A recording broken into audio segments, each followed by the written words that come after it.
Festival किया है? नहीं, ये स्वरांजलि संस्था जो है 2000 साल से एस्टेब्लिश्ड है और ध्वनि फाउंडेशन का कोलैबोरेशन में हम एक काम कर रहे हैं।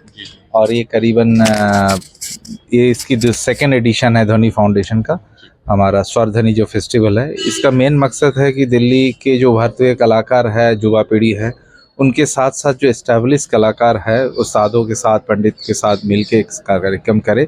और डे लॉन्ग कॉन्सर्ट है, जैसे दोपहर को आप देख ही रहे, बहुत लंबा चल रहा है, दोपहर चल रहा है। इसमें जितने भी कलाकार लोग आ रहे हैं, चाहे हमारे कोई कलकत्ता से इस बार आया, कोई आपकी अमृतसर से आया, कोई जालंधर से आया, कोई चंडीगढ़ से, और दिल्ली के भी बेस्ट कलाकार लोग हैं।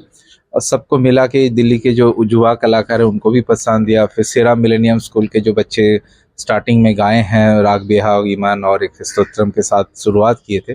तो मेरा प्रयास स्वर ध्वनि फेस्टिवल में ही है, as a founder of Swaranjali. और स्वर ध्वनि के ध्वनि फाउंडेशन के जो सुसमय मिश्रा जी है, वो खुद एक तबला वादक है, तबला मास्टर है।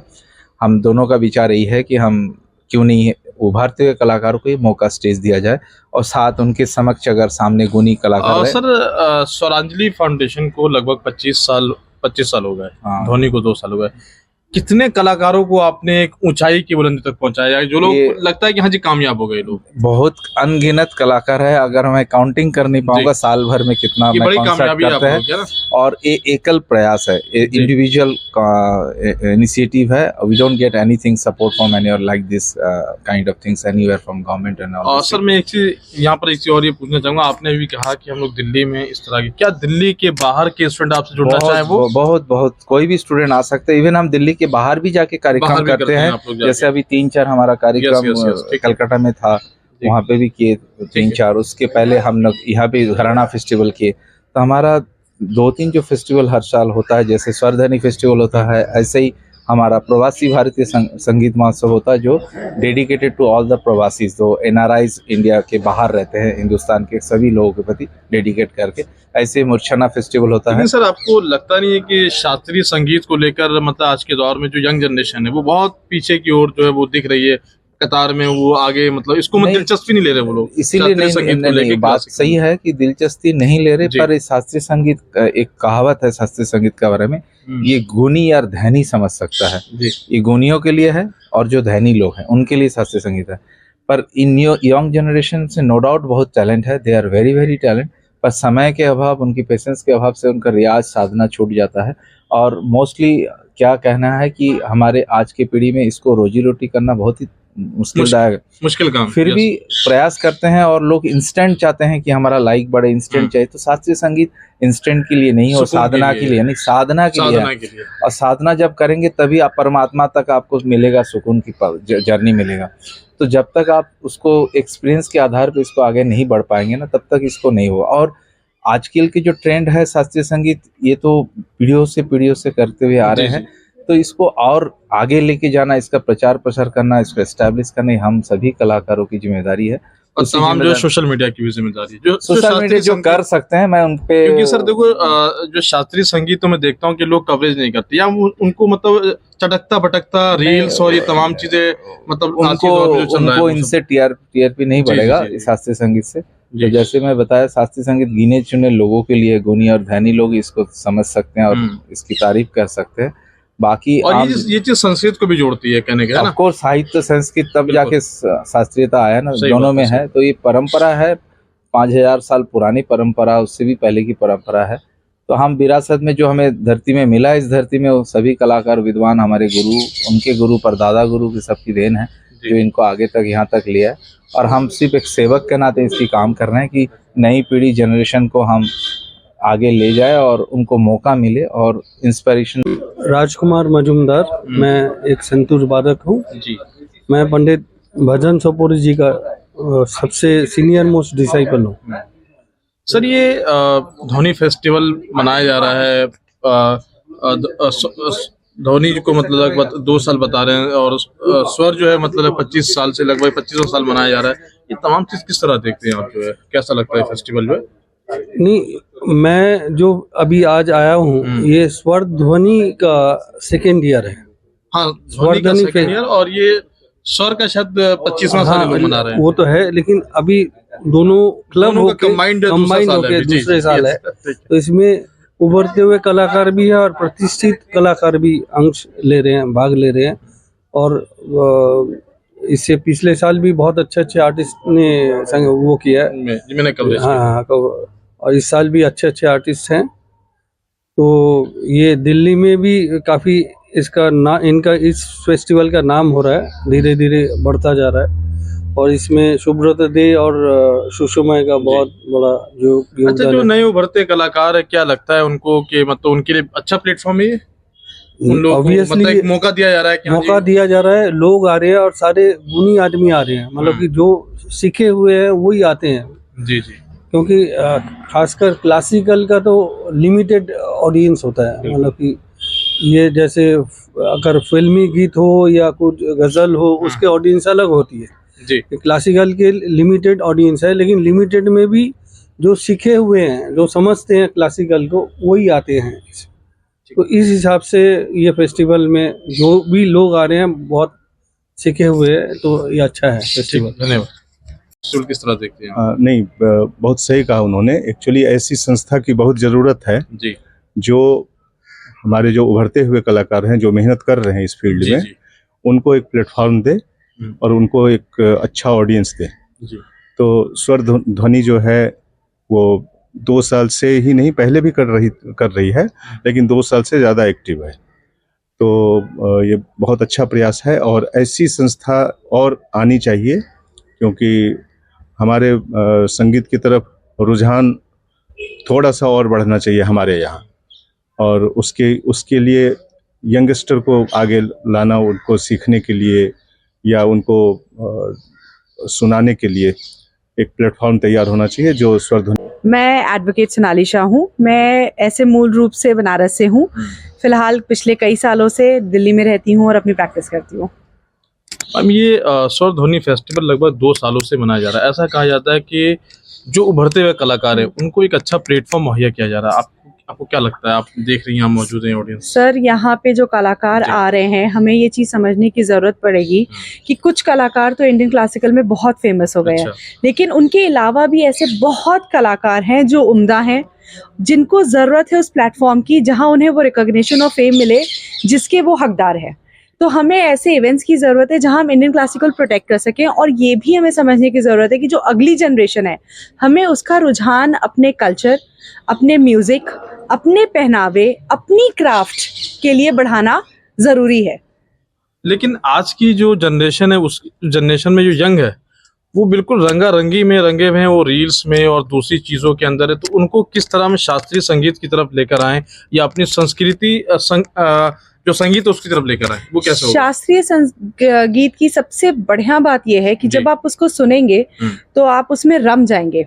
आज मैं पंडित जसराज जी की एक रचना सुन रही थी, मृगनैनी को यार नवल रसिया, जो यूजुअली ब्रज में गाई जाती है जब ये बसंत का मौसम आता है। तो बसंत और से होली तक 40 दिन का वो गैप होता है जब ये इस तरीके के गाने गाए जाते हैं। आप अगर कभी उस गाने को ध्यान से सुनिए, आप कितना भी विचलित हो और परेशान हो, आप शांत हो जाएंगे। और हमारा जो यूथ है ना, वो विचलित है। आप किसी को भी कॉन्सेंट्रेटेड रूप से, शांति से एक तरफ कॉन्सेंट्रेट करते हुए नहीं देखेंगे। इसलिए बहुत ज़रूरी है कि हमारे अराउंड, हमारे सराउंडिंग्स में इंडियन म्यूज़िक, इंडियन कल्चरल को, इंडियन क्लासिकल्स को हम प्रमोट करें, किसी भी आर्ट फॉर्म में, चाहे वो डांस के थ्रू हो, चाहे वो पुराने इंस्ट्रूमेंट्स जिनके बारे में हम भूल चुके हैं। आज के दिन अगर आप देखिए तो हर स्टेट के अपने लोकल इंस्ट्रूमेंट्स होते थे। अगर हम पंजाबी संगीत की भी बात करें तो एक तारा हुआ करता था। वो चीज़ें बहुत कम आर्टिस्ट हैं जिनको रिवाइव कर रहे हैं, तो उनको भी वापस से रिवाइव करने। उम्दा कार्यक्रम है। इसमें सबसे खास बात जो है कि 2 बजे से 9 बजे तक ऐसे कार्यक्रम कम मिलते हैं सुनने को, जो लंबे। दोपहर के कार्यक्रम वैसे ही कम होते हैं। सुबह दोपहर के कार्यक्रम, दोपहर के तो बिल्कुल रेयर है, मतलब पूरा नहीं सुन पाते। इसमें क्या है कि दोपहर के जो राग है बड़े खूबसूरत, जैसे मैंने अभी मुल्तानी गाया था, इससे पहले भीम पलासी, ये सब आपकी तारीफ भी कोई करके गया थोड़ी देर पहले। अरे वो सब गुरु कृपा है, जो भी अच्छा है। आपकी तारीफ भी करके गया। तो सुष्मिता का बहुत सुंदर कॉन्सेप्ट है, लास्ट ईयर भी हुआ था। और ऐसे कॉन्सेप्ट के प्रोग्राम्स अगर होंगे तो जो राग बिल्कुल अब क्या है ना, अप्रचलित हो रहे हैं। अप्रचलित मतलब सिखाते तो हैं लोग, रेडियो में भी रिकॉर्ड करते हैं, लेकिन लाइव परफॉर्मेंसेस में जो एक बात खुल के आती है ना, जैसे हम रखते हैं चीज, वो तो रिकॉर्डिंग में नहीं पॉसिबल है। तो ये बहुत अच्छा कॉन्सेप्ट है। अविनाश जी बताइए मुझे कि जो यंग जनरेशन को, उसको हम किस तरीके से शास्त्रीय संगीत की तरफ खींचेंगे, उसको किस तरह लेकर आएंगे? क्योंकि यंग जनरेशन भटक रहा है, वो रंगारंग की दुनिया में। देखिए मैं आपको ऐसा बोलूंगा, आप उधर अभी जस्ट देखेंगे ना, सारे बच्चे आपको 30 साल से कम उम्र के मिलेंगे। अच्छा, और यानी लोग आ रहे हैं, इसका मतलब? बिल्कुल, मैं 2005 में दिल्ली आया था। अच्छा। और तब से लेके अभी 2025 है, और मैं जो माहौल अभी दिल्ली में देखता हूँ, आप किसी भी कार्यक्रम में चले जाइए, कहीं भी, आज भी देखिए ऑलमोस्ट ऑडिटोरियम भरा है, कि लोग सोचते हैं संडे यार आराम करें। जी, सही बात। लेकिन रात में भी आइए, कमानी चले जाइए, कहीं भी चले जाइए, हम तो छोटे लोग हैं, बड़े लोगों को सुनने के लिए और भीड़ आती है। सही बात। तो यंग जनरेशन जिनको करना है, जो थोड़े से, एक शब्द है हिंदी में सूक्ष्मग्राही, जो ना छोटी छोटी चीज़ों को समझना, सुनना और उसको अनुभव करना चाहते हैं, तो वो लोग ज़रूर सुनने आते हैं। जिनको बोलते हैं इसको शरीर का नाचना चाहिए, वो जाएगा डिकचिक डिकचिक सुनेगा। जिसको आत्मा का नृत्य देखना समझना, उसको शास्त्रीय संगीत ही सुनना पड़ेगा, क्योंकि इसका जो असर है वो लॉन्ग टर्म है, वो दूसरी म्यूजिक में नहीं है। तो जैसे कि आप सबको पता है, ये स्वर्णध्वनि फेस्टिवल अभी 2nd ईयर पे कार्यक्रम चल रहा है। पिछले साल से हम लोगों ने शुरू किया था, और इसके पीछे सोच ये था कि पहले की ज़माना में होल नाइट फेस्टिवल होता था। हाँ। और आज की बहुत ज़्यादा स्ट्रिक्ट रूल है हर जगह पे, तो इसकी वजह से होल नाइट फेस्टिवल बहुत ही कम हो गया। गिने चुने कुछ ही फेस्टिवल बचे हैं ऑल ओवर इंडिया में। तो हमने सोचा कि उसी स्वाद में हम लोग इसका एक कार्यक्रम करें, जो दोपहर 2 बजे से लेकर रात को 9 बजे तक लगातार 6 या 7 प्रोग्राम एक ही दिन में बहुत सारी कलाकारों को एक साथ जोड़ के हम लोग एक कार्यक्रम कर सके। तो इस फेस्टिवल में हम लोग देखते हैं, कोशिश करते हैं कि छोटे से छोटे उभरते हुए कलाकार से शुरू हो प्रोग्राम, और सीनियर मोस्ट आर्टिस्ट, जैसे इस बार की प्रोग्राम में हमारे साथ पंडित रूपक भट्टाचार्य है, जो कलकत्ता से आए हैं। अलग अलग जगह से हम लोग बुलाते हैं आर्टिस्टों को। और संगीत नाटक अकेडमी अवार्डी पंडित प्रोफेसर हरविंदर सिंह जी का गायन है। और उसके साथ साथ एकदम छोटे बच्चे मास्टर आर्यमान का तबला सोलो से प्रोग्राम शुरू हुआ था। तो इस टाइप का कॉम्बिनेशन हम लोग करना चाहते हैं, और इसमें ज़्यादा से ज़्यादा लोगों को जोड़ने का कोशिश करते हैं। ये सब में आपका सहयोग है। इस बार की कार्यक्रम अभी चल रहा है इंडिया हैबिटेट सेंटर में। आज 9 फरवरी 2 बजे से शुरू है, तो यहाँ पे बहुत सारे लोग इसका आनंद ले रहे हैं। हाँ, जैसे कि बहुत से लोगों ने ये बताया, और मेरा भी सवाल ये था कि यंग जनरेशन को शास्त्रीय संगीत की तरफ, या जो जिस तरह की चीज़ें अभी चल रही है कि लोग शॉर्ट टर्म देखना चाहते हैं, मतलब रील्स की तरह हर चीज़ को पसंद करते हैं, तो क्या राग में या शास्त्रीय संगीत को, एक संस्कृत जो है वो भारत की संस्कृति, उसको कैसे जिंदा किया जाएगा? क्या आप लोग इसमें क्या हो रहा है ना, धीरे धीरे ये जो संगीत का, शास्त्रीय संगीत का जो पैटर्न है, इसमें भी रिवॉल्यूशन आ रहा है जी। इसमें जैसे बहुत पहले होता था कि होल नाइट प्रोग्राम हो रहा है, और उसमें कोई भी कलाकार बैठे हैं, उस्ताद आमिर खान साहब बैठते थे, एक सुबह मतलब अर्ली मॉर्निंग 3 बजे से लेके 6 बजे तक का गायन था, लोग बैठ के सुनते थे। स्पेशली खास दौर से हम लोग देखा है कोरोना के बाद लोगों के अंदर पेशेंस बहुत ही कम हो गया, छोटे रील पे अटेंशन चला गया, ऑनलाइन ओरिएंटेड हो गया। तो इसमें क्या हो रहा है, अभी जो कलाकार लोग अपना प्रेजेंटेशन जब रखते हैं, उसको शॉर्ट करके बहुत ज़्यादा वैरायटी का परफॉर्मेंस करते हैं। उसकी रियलिटी खत्म हो रही है। रियलिटी तो खत्म हो रहा है, बट ये हो सकता है, मैं बुरा भी नहीं बोलूंगा, हर चीज में ऐसे कुछ ना कुछ ऐसे रिवॉल्यूशन आते रहता है, थोड़ा बहुत जमाने के हिसाब से थोड़ा बहुत चेंज भी लाना पड़ता है। तो देखिए, अच्छे बुरे हैं, लेकिन ये भी है, आप अगर आज की हॉल पे देखेंगे, बहुत सारी मैंने देखा है 16 से लेके 25 साल उम्र की बहुत सारी बच्चे, यंग जनरेशन हॉल पे भरा हुआ था। ये बहुत बड़े एक पॉजिटिव बात है। सीनियर लोग बैठे थे सामने 2 रो में, लेकिन पीछे की सारी रो का जो एज की रेंज है 16 to 25, ये हमारे लिए बहुत ही एक पॉजिटिव साइन है। तो लोग इंटरेस्ट ले रहा है, ऐसे नहीं है कि एकदम से, मैं नेगेटिव नहीं बोलना चाहूँगा कि अगले जनरेशन में एक संगीत खत्म हो जाएगा। ठीक, तो संगीत को उस हिसाब से प्रेजेंट भी करना है और उसको आगे बढ़ाना है, और ये सब हम मिलके कर सकते हैं धीरे धीरे आगे जगह। इसलिए हम लोग स्वर्णध्वनि फेस्टिवल हर जगह पे करने का हम इससे पहले सागर में बाहर किया था। स्टेट के लोग अगर जुड़ना चाहें स्वर ध्वनि से तो कैसे जुड़ेंगे वो?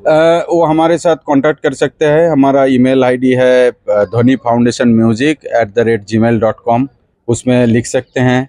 और हम लोग अलग अलग स्टेट पे प्रोग्राम भी करते हैं। अभी वेस्ट बंगाल में प्रोग्राम हुआ था, एमपी में सागर में प्रोग्राम हुआ, अभी नेक्स्ट प्रोग्राम है कर्नाटका में।